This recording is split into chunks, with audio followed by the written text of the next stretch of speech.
Hello viewers, আসসালামু আলাইকুম। Welcome to Shipu's kitchen. আজ আপনাদের সামনে আবারও নিয়ে এসেছি এই গরমের প্রশান্তির ড্রিঙ্ক, সেটা হচ্ছে তরমুজের জুস।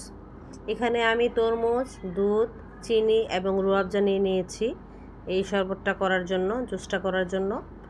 প্রথমে আমি ব্লেন্ডারে পরিমাণ মতো কিছু তরমুজ দিয়ে দিব। দেখেন, তার মাঝে আপনাদের আমি বলছি, যদি আমার এই ভিডিওটি আপনাদের ভালো লাগে তাহলে অবশ্যই সাবস্ক্রাইব করবেন, লাইক কমেন্টস করবেন এবং শেয়ার করবেন। এখন আমি ব্লেন্ডারে তরমুজ দিয়ে দিচ্ছি পরিমাণ মতো। দেওয়ার পর এখানে আমি দুধ দিয়ে দিব। 1 কাপ দুধ রেখেছিলাম, সেই দুধগুলো এখানে আমি দিয়ে দিব। তারপর আমি পরিমাণ মতো চিনি দিয়ে দিব।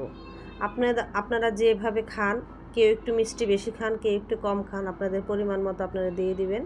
এখানে আমি 2 কাপ চিনি রেখেছিলাম, 1 কাপের মতো দিয়ে দিলাম।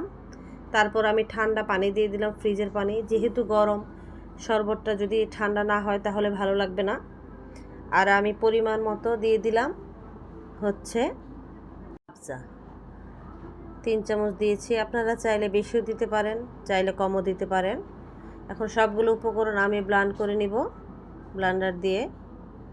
এটাকে অনেকে শরবতে মোহাব্বতের শরবত বলে, তারপরে কেউ ওয়াটার মিল্কশেক, তরমুজের শরবত, যে যেটা বলেন।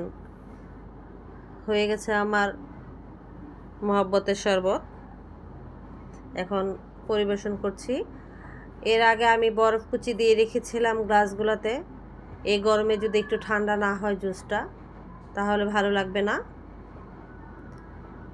তারপরে আমি কিছু তরমুজ কুচি করে কেটে রেখেছিলাম, সেগুলো এখানে দিয়ে দিব আমি। আপনারা না দিলেও পারেন, আপনাদের ইচ্ছা, চাইলে দিবেন, না চাইলে আপনারা না দিবেন। এটা সৌন্দর্যের জন্য অনেকে দেয়।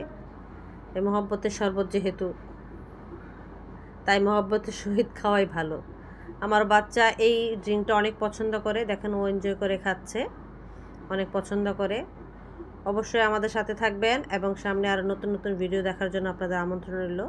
বাই।